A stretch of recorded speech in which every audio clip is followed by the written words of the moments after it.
ನಾವು ದೇವರ ಚಿತ್ತಾನುಸಾರವಾಗಿ ಏನಾದರೂ ಬೇಡಿಕೊಂಡರೆ ಆತನು ನಮ್ಮ ವಿಜ್ಞಾಪನೆಯನ್ನು ಕೇಳುತ್ತಾನೆ ಎಂಬ ಧೈರ್ಯವು ಆತನ ವಿಷಯವಾಗಿ ನಮಗುಂಟು.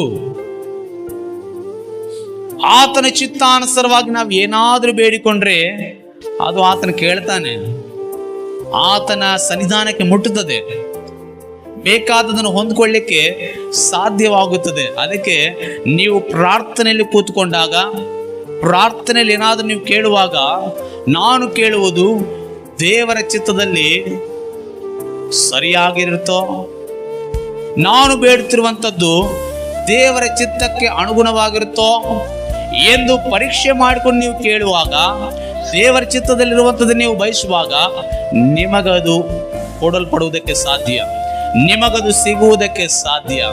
ದೇವರ ಚಿತ್ತಾನುಸಾರವಾಗಿ ಬೇಡಿಕೊಂಡಂಥವರ ಬೇಡಿಕೆಗಳು, ಪ್ರಾರ್ಥನೆಗಳು ಕರ್ತನ ಸಮ್ಮುಖದಲ್ಲಿ ಆಲಿಸಲ್ಪಡುತ್ತವೆ.